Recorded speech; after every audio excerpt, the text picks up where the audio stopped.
This flag can be often spotted at protests, celebrations, and even at football games across North Africa. But it doesn't belong to any one country, region, or organization. This is the flag of the Imazighen people, and it's a symbol of pride for many in North Africa. So who are the Imazighen?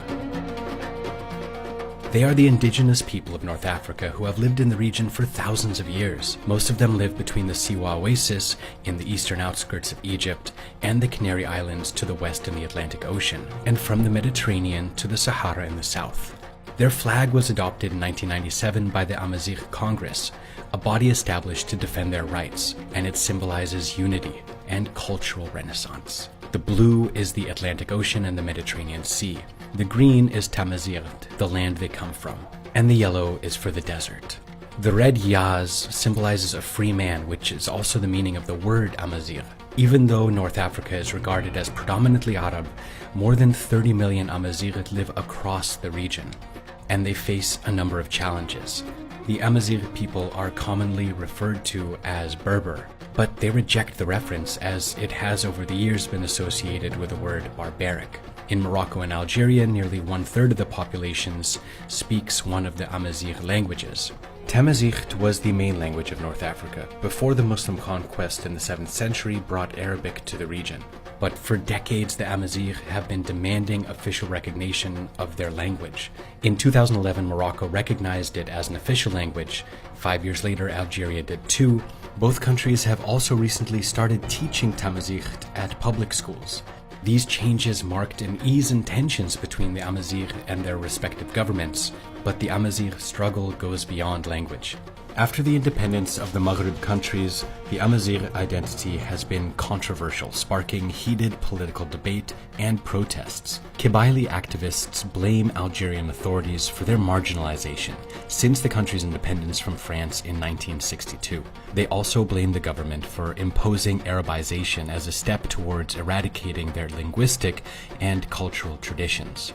In April 1980, Algerian authorities prevented novelist Mouloud Mameri from lecturing about Imazighen's language and heritage in the University of Tizi Ouzou.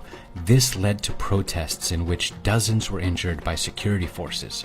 Every year on April 20th, Imazighen in Algeria take to the streets to mark the Imazighen Spring, demanding self-determination for the Imazighen community. This was repeated in 2001 when a student was killed under police custody, resulting in huge riots and a violent police crackdown that left more than 120 people dead in what is known as the Imazighen Black Spring in the Kabylie region. Nous sommes un peuple et nous existons. Nous devrons aussi exister officiellement. On en a marre de l'ostracisme de ce pouvoir. But the Algerian government has shown more flexibility in dealing with the Imazighen in recent years. In 2018, Algeria declared the Imazighen New Year as a public holiday. The government has also shared official communications in both Arabic and Tamazight for the first time in 2018. In Morocco, a growing number of Imazighen are taken to the streets in the Rif region, which is home to most of the community. In October 2016, protests began after a fishmonger was crushed to death in the town of El Hoceima by government workers. The protests developed into a movement calling for economic justice in the underdeveloped region. The movement was also supported by the Imazighen diaspora, who organized demonstrations to call for the release of hundreds of activists arrested by Moroccan authorities. In Libya, Tunisia, and Egypt, the Imazighen communities are still struggling for language recognition and cultural rights. Despite the challenges, the indigenous Imazighen have remained an unyielding community, and their vibrant culture continues to live on across the region.